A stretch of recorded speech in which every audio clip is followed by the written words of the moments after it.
I might be the only person in the world that told y'all the Atlanta Falcons was going to upset the Buffalo Bills with complete confidence. Ladies and gentlemen, we have our week 7 locks and shocks. We have a ridiculous amount of underdog wins this week, totaling 6. We have our game of the week, toilet bowl of the week, upset and lock. We went 13-2 last week, ladies and gentlemen, with a total record of 61-30. And we have Thursday night football tonight. We have the Pittsburgh Steelers taking on the Cincinnati Bengals. Mike Tomlin, 0-6 against division opponents on Thursday night, but something deep down in my soul. By the way, 2 of the oldest quarterbacks ever playing each other. 41-year-old Joe Flacco, or is it 41-year-old Aaron Rodgers? Both guys over 40 facing off. Mike Tomlin, 0-6 against division rivals on Thursday. But part of me thinks it's going to be 1-6 after tonight. Give me the Pittsburgh Steelers with the big win in the big Cincinnati. Moving on to our first game on Sunday. We have the LA Rams taking on the Jacksonville Jaguars. No Puka Nacua, could be a massive loss for the LA Rams this go around. The Jacksonville Jaguars looking to get back on track after taking a disgusting loss against my Seattle Seahawks. It's okay, Jacksonville. We are Super Bowl bound this year, baby. You had no chance in that game anyways. But with our first upset this week, not the upset of the week, I do think this will be a upset this week, though. The Jacksonville Jaguars taking the dub over the Puka Nacua list, potentially LA Rams. They still got Devontae Adams over there, though, and I do think him and Matthew Stafford do need to get their chemistry together, so this could be a big moment for them. Next, we have the Nolan Saints. Spencer Rattler and the boys. Love me some Kool-Aid McKinstry, by the way. Round of applause. Shaping up to be a solid cornerback in this league. Taking on my boy, Caleb Williams. What color will the fingernails be this week? Someone put a parlay on that one. My boy, Caleb Williams, looking like a solid quarterback in his sophomore year. Ben Johnson and him starting to mesh a little bit better, starting to make a lot more decisions that are benefiting the team more. DeAndre Swift, questionable coming into this game. Rome Odunze taking over as wide receiver 1 in Chicago. Love to see it. I'm rocking with the Chicago Bears over the Saints. Saints just need more experience. They need more talent on their team. Olave, Rattler. I hope they stick with Spencer Rattler, starting to build that rapport. Okay, I got an update on. CeeDee Lamb is back, ladies and gentlemen. If y'all want to know, CeeDee Lamb will be playing this week. That's official. You heard it here first. Any Given Monday podcast. Give me the Bears beating the Saints. Next, we have the Miami Dolphins in our toilet bowl game of the week against the Cleveland Browns. How many times do y'all think the Browns have been in a toilet bowl game of the week-esque matchup?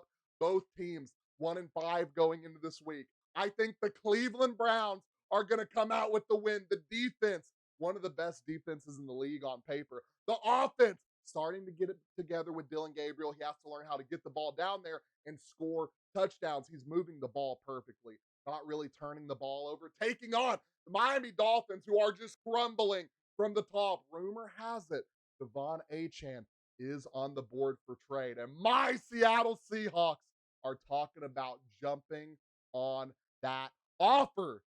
The team is crumbling. First, you're holding player-only meetings without the coaching staff. The coaching staff already on the hot seat. Now you have players talking about players not showing up to the meeting, probably because their quarterback is on the hot seat as well.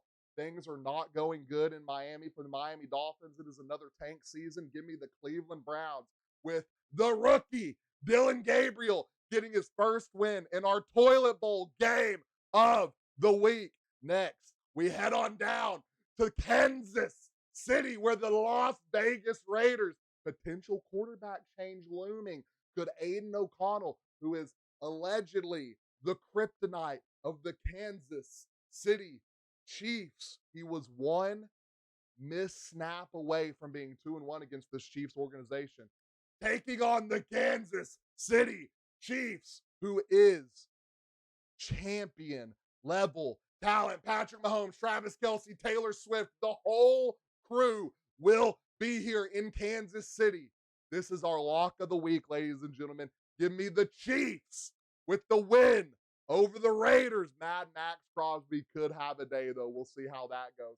Next, we head on down to Minnesota, where the struggling Philadelphia Eagles take on the Blitz, baby, Blitz. Minnesota Vikings, one of the most blitzing teams, if not the number one blitzing team in the league. They love to send that pressure. Not the best against the run because they send all that pressure. Saquon Barkley could have a game today. They're going to have to get, the Eagles are going to have to get the run game going. And when you blitz Jalen Hurts, this is a man who can run with the best quarterbacks in the league. Get him out of the pocket. He can make plays happen. Who's going to be starting quarterback this week for the Vikings? Who knows? Give me the Philadelphia Eagles with the win. Next, we have the Carolina Panthers and the New York Jets. Another one of our upsets of the week, ladies and gentlemen. I have the 0-6 Jets taking a dub against the Carolina Panthers, who I would love to keep stacking those wins. But I think the Jets aren't going to go defeated this year. This is their one chance to get a win. -10 passing yards against the Broncos. Something has to change. Give me the New York Jets with the big New York win in their house against the Panthers. Lock me in. Next, we have the New England Patriots taking on the Tennessee Titans. Can you say revenge game for the Patriots head coach? Can't remember his name off the top of my head. I almost said Brian DeBall. Mike Vrabel. Vrabel looking for a revenge game against the Titans, who just let their head coach go, Brian Callahan, after what, a 4-17 start in his career. I feel bad for him, though. Hair all in my mouth. The Titans are working with a JV offense and a JV, a JV offense. They have a JUCO college out there as their wide receiver core. I don't think Calvin Ridley's really good. Y'all don't get me started on that one. The New England Patriots looking amazing out there. Big Drake May making big Drake plays on the gridiron. Spent some time in the offseason with the MVP, Josh Allen, and he's making the throws and he's making the runs, looking like he spent some time with an MVP.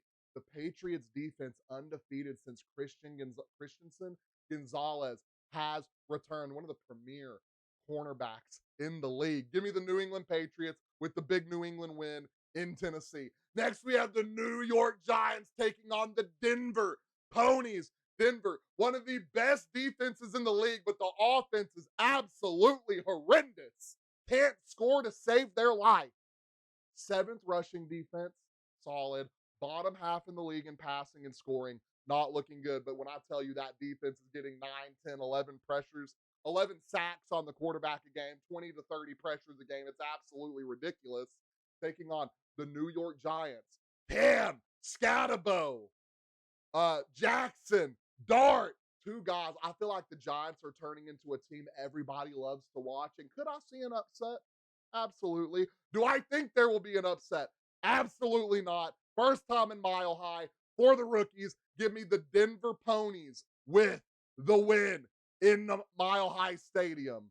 Next, we have the Indianapolis Colts taking on the LA Chargers. The LA Chargers battered, beat up, missing 2 tackles, missing 2 running backs, wide receiver core beat up, defense beat up. This team got a massive win to keep stacking on last week, but can they stack on it against a hot Indianapolis Colts team? The O-line ridiculous, the run game ridiculous, the defense playing good ball, and the quarterback who's going out there, getting the ball downfield, not necessarily scoring every drive, scoring when he needs to, and putting the team in position to put points on the board no matter what. I have the Indianapolis Colts with the win against the LA Chargers. Next, we have the Arizona Cardinals and the Green Bay Packers. The Arizona Cardinals looking a little bit better without Kyler Murray at the helm. When your backup quarterback comes in and does just as good, if not better, than your starting quarterback, something is wrong. He's getting the ball to people. The run game is there. Even this is missing 2 running backs. I feel like the team looks more explosive without Kyler Murray at the helm. That being said, the Green Bay Packers are terrible at closing games out. They are not good at playing second half ball. This being, they are the youngest team in the NFL, still, I'm rocking with the Green Bay Packers over the Arizona Cardinals. Next, we head on down to Dallas with the Dallas Cowboys in our upset of the week. The Dallas Cowboys, the underdog against the Washington Commanders. Dak Prescott getting CeeDee Lamb back this week. You heard it here first, ladies and gentlemen. CeeDee Lamb, George Pickens, Javonte Williams, Dak Prescott, and the boys taking on a red flag defense of the Commanders. You don't know if they're good. You don't know if they're bad. You don't know what they're getting. The offense, solid. Still missing Terry McLaurin. Bill Nye the Science guy. Anyways, Bill out there absolutely running the rock. Something is telling me the Dallas Cowboys can go in this game and stay touchdown for touchdown with the Commanders. And then off a big boot from Big Brandon Aubrey will win the game. I don't typically put scores on it. 33-28. No, 33. We're going to make it dramatic. 33-30. Last second field goal. Dallas Cowboys, upset of the week. Lock it in. Next, we have the Atlanta Falcons taking on the battered and beat up San Francisco 49ers. Fred Warner, prayers out. Absolute dog. I think they said missing his first game ever in his career. Something like that. Something crazy like that. Hasn't missed many games, if any. Broken ankle. Super unfortunate. The Atlanta Falcons taking on a team that is just torn apart on both sides of the ball. Bijan Robinson trending to have the most yards from scrimmage from a player in history of football. I think the current holder is CJ2K with 2,500 plus scrimmage yards. Bijan trending 2,700. Then you're going to have, he has an extra game. He has an extra game. I can't wait for that drama to start. Give me the Atlanta Falcons over the San Francisco 49ers. Next, we head on down to the Detroit Lions, the little baby Lions. Ass and cheeks getting, my bad, Sonic and Knuckles getting absolute flustered last week. And when you take away Sonic and Knuckles, you got to deal with Jared Goff going out there and win the game. And this is our game of the week against the Tampa Bay Buccaneers. Bake Show, Bake Sale. MVP. Baker Mayfield playing amazing ball. Battered, beat up O-line. Battered, beat up wide receiver core. Playing next man up mentality. We love to see it. We love some Baker Mayfield, Bake Show, Bake Sale, Big Baker, MVP in the house. I have the Tampa Bay, by the way, Mike Evans potentially returning. Tampa Bay Buccaneers with the win. By the way, would be an upset. Last but not least, my Seattle Seahawks taking on the Houston Texans. The Houston Texans, one of those teams, started 0-3, starting to heat it up on offense a little bit, behind one of the best defenses in the league. You love to see it. CJ Stroud starting to cook, starting to make connections with the young guys around him. Running game starting to get going. But they're taking on a team that I think is going to win 11 plus games this year. My Seattle Seahawks potentially moving Reek Woolen. That means our defense is coming full circle. Everyone's getting healthy. Seattle Seahawks with the win over the Texans. Lock me in. Stack those wins, baby. Let me get a stack the wins down in the comments. What I need y'all to do, drop your lock and your upset down in the comments. Don't forget, like and follow.